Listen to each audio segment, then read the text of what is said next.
C'est toujours un plaisir et un honneur de vous informer. Madame, Monsieur, bonjour et bienvenue à cette édition de la mi-journée. Le président de la République, Félix Tshisekedi, a pris part au sommet extraordinaire du chef d'État et du gouvernement de la communauté de développement de l'Afrique australe, SADC, tenu le mercredi 20 novembre à Harare, au Zimbabwe. La situation sécuritaire dans l'est de la RDC a été au centre de ces assises avant de procéder à l'évaluation de l'engagement de la mission de la SADC en RDC samedi DRC. Suivez.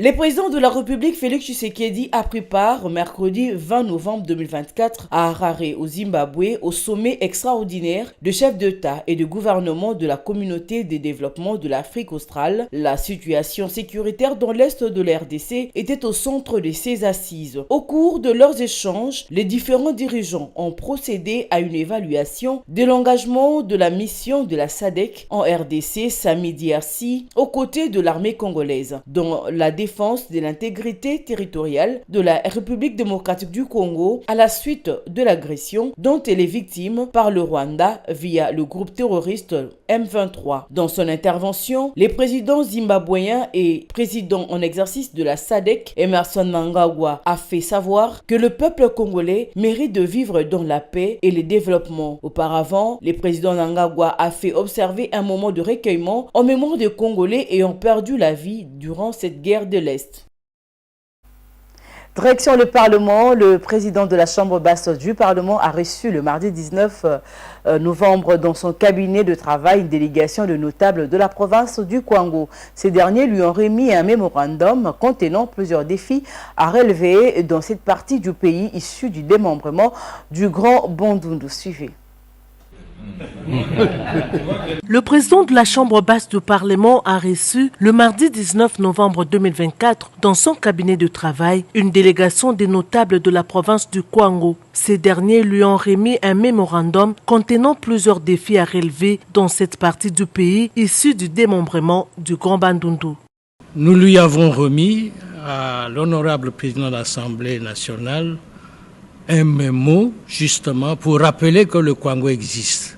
Le Kwango n'a pas d'énergie, le Kwango n'a pas de route, le Kwango n'a pas.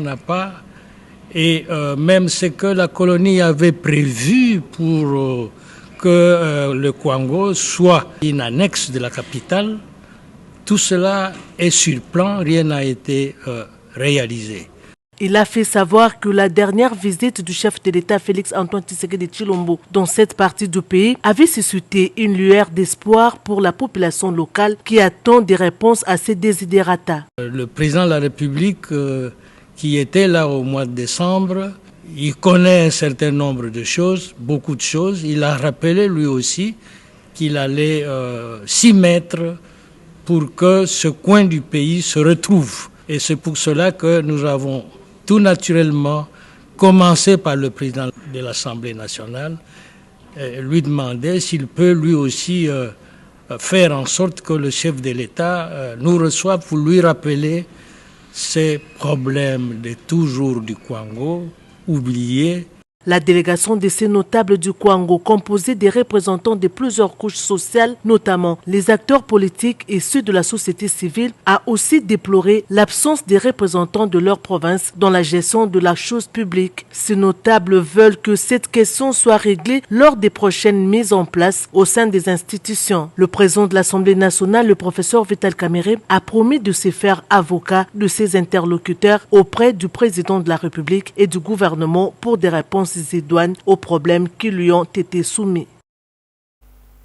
Restant toujours à la Chambre basse du Parlement, le rapporteur de l'Assemblée nationale, l'honorable Jacques Joly, a échangé le mercredi 20 novembre 2024 avec les collectifs des anciens étudiants de l'Université de Kinshasa, UNUKIN. Ces étudiants sollicitent l'accompagnement de la Chambre basse du Parlement pour la tenue du 6 au 7 décembre de l'année en cours d'une conférence dont le but est de remercier le chef de l'État, Félix Antoine Tshisekedi Tshilombo, pour avoir réhabilité le home de cette alma mater. Suivez.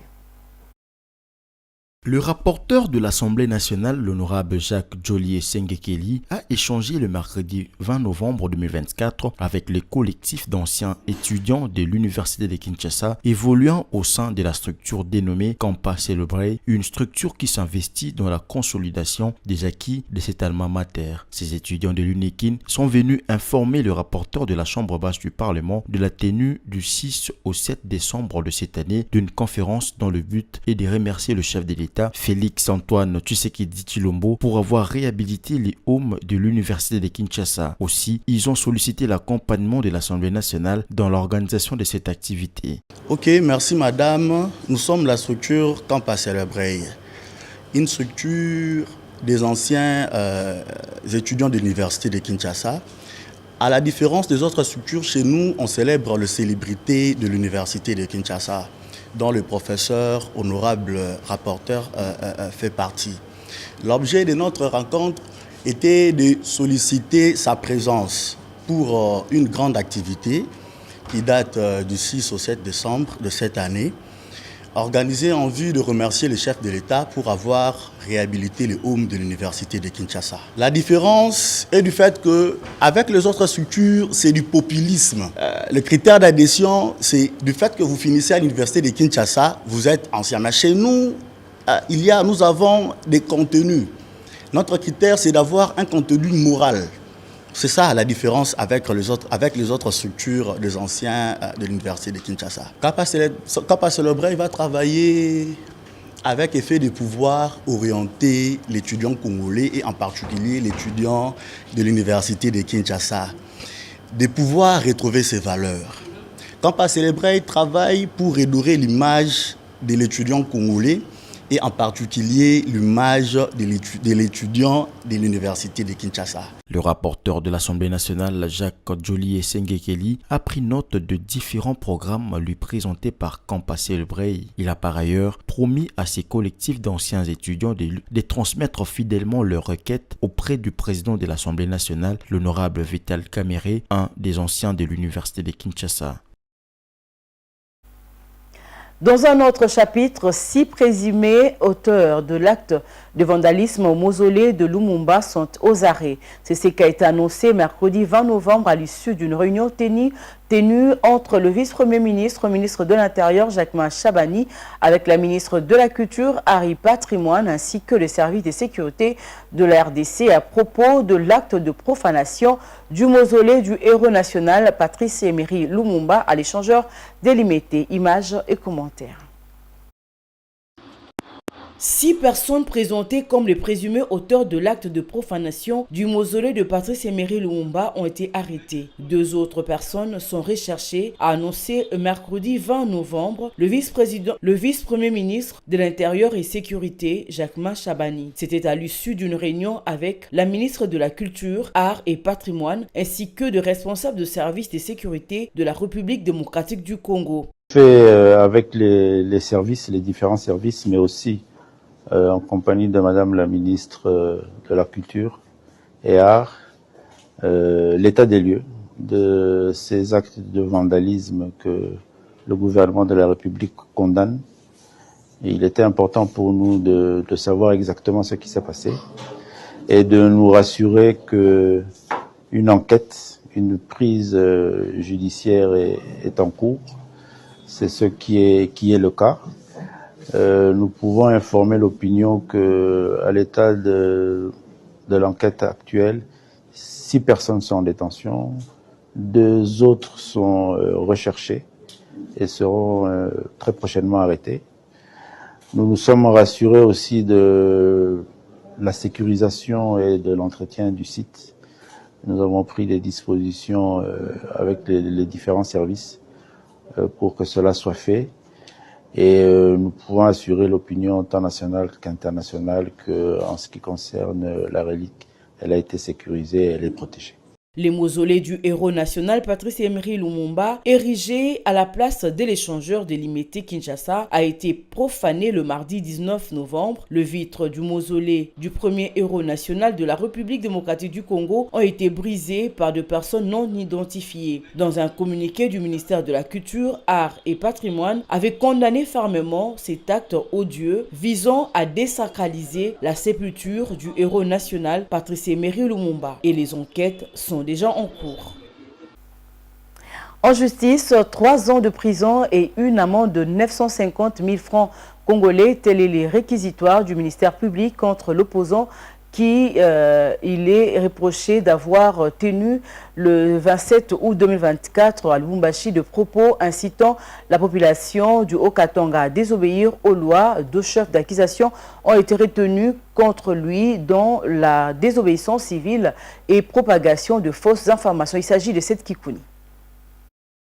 Le ministère public a requis la peine de 3 ans contre l'opposant Seth Kikouni. Le dossier de l'opposant est clos depuis mercredi 20 novembre à la prison centrale de Makala. Le tribunal de paix de Kinshasa-Gombe l'a pris en délibéré et rendra son verdict dans le délai de la loi, soit le 27 novembre. Le ministère public demande au juge de reconnaître Seth Kikouni coupable d'incitation à la désobéissance civique et la propagation de faux bruits lors d'un échange avec les militants de son parti à Lubumbashi. Au cours de ces rassemblements, il avait demandé à ses interlocuteurs de s'élever et braver la peur, affirmant que le président de la République aurait triché aux élections. Les conseils de prévenus plaident non coupable, estimant que son client jouait bien son rôle d'opposant en s'entretenant avec sa base, et que ses propos ne doivent pas être constitutifs des infractions lui imputées. Il sollicite son acquittement pur et simple. C'est le 23 octobre qu'a débuté le procès du président des pistes pour l'émergence.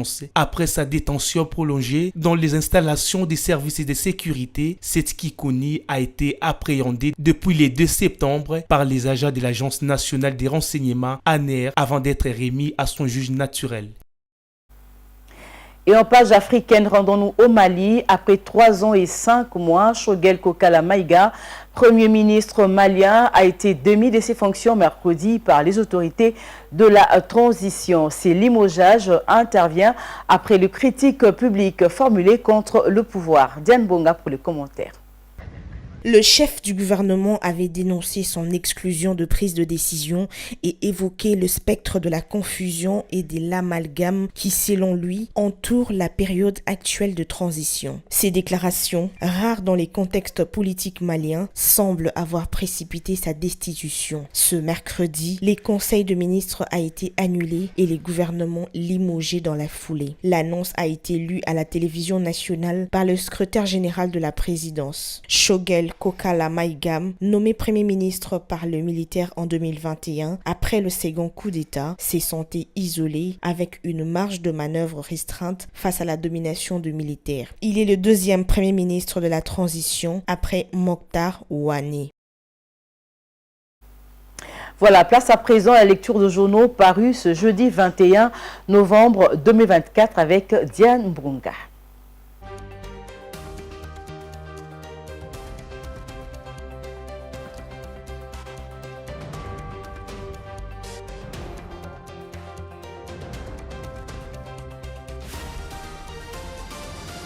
Bonga, bienvenue dans ces plateaux. Bonjour Ranta, merci. Ouvrant cette revue, Kabila, Fayulu, Katumbi et d'autres leaders de l'opposition forment un front uni contre la révision de la Constitution. Oui Ranta, 2 sujets retiennent l'attention des médias congolais ce jeudi 21 novembre 2024. La mobilisation de l'opposition pour rejeter la proposition de la révision de la Constitution. Et le second porte sur la participation du président de la République, Félix-Antoine Tshisekedi, au sommet de chef d'État de la SADC.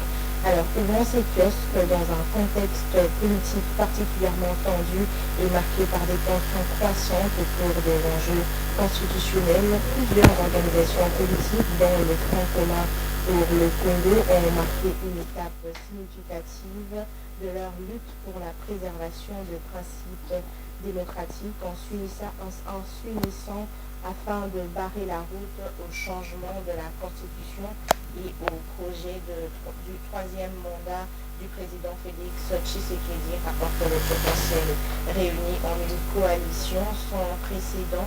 Le mercredi 20 novembre 2024, au siège de la SANCO, ces partis ont exprimé leur volonté de défendre les valeurs démocratiques fondamentales en RDC en dénonçant des manœuvres politiques visant à contourner la constitution actuelle, explique le journal. Toujours dans le même chapitre, RDC, aucune disposition de la Constitution n'empêche Félix Tshisekedi d'améliorer les conditions sociales du peuple congolais. Oui, Ranta, dans une déclaration commune de mercredi 20 novembre 2024 à Kinshasa, le Time Actu 30.cd, les leaders de l'opposition ont exprimé leur opposition à l'idée de changer ou réviser la Constitution. Dans cette déclaration, ils affirment qu'aucune disposition de la loi mère n'empêche le président de la République de multiplier les actions pour le bien-être de la population congolaise et la sécurisation du pays, ajoute le portail. Les leaders de l'opposition dans un front uni contre la révision de la Constitution. Oui, Ranta, on clôture ces chapitres de révision de la Constitution pour Info 27. Les blocs anti-Tshisekedi formés le 20 novembre à Kinshasa par Joseph Kabila, Moïse Katumbi, Martin Fayulu et d'autres figures de l'opposition s'annoncent comme un front de refus catégorique à toute modification constitutionnelle. Cependant, écrit le quotidien, cette coalition aux ambitions communes mais aux trajectoires politiques divergentes révèle des fragilités structurelles et des antagonismes identiques. Zimbabwe, sommet SADC, le président Félix Tshisekedi a participé au sommet de la SADC sur l'évaluation de sa mission en République démocratique du Congo. Oui, dans un autre registre, les médias reviennent sur les déplacements du président Félix-Antoine Tshisekedi pour Harare. Le chef de l'État est depuis le 20 novembre à Harare, la capitale du Zimbabwe, pour participer à un sommet extraordinaire de chefs d'État et des gouvernements de la communauté des développements de l'Afrique australe, indique Actu 30. Et pour terminer, le président Tshisekedi à Harare pour un sommet de la RDC, sur la RDC. Pour clore au cours de ce sommet, révèle l'agence congolaise de presse, le mandat de la mission de la Commission de développement de l'Afrique australe en République démocratique du Congo a été prolongé d'1 an afin de poursuivre sa lutte contre l'instabilité et l'insécurité qui règnent dans l'est de ce pays. Après avoir reçu des nouvelles informations sur la paix et la sécurité en RDC, note l'agence, les sommets a manifesté son inquiétude face à la détérioration continue de la situation sécuritaire et humanitaire dans le pays et a réitéré le soutien de la SADC au gouvernement congolais dans sa quête de la paix, de la stabilité et de la sécurité durable. Merci Diane Bonga, c'est la fin de la revue de presse. Merci d'avoir participé à cette revue. C'est la fin de cette édition de la mi-journée. Merci de l'avoir suivi. Retrouvez à 19h Viningali Junior pour la grande édition.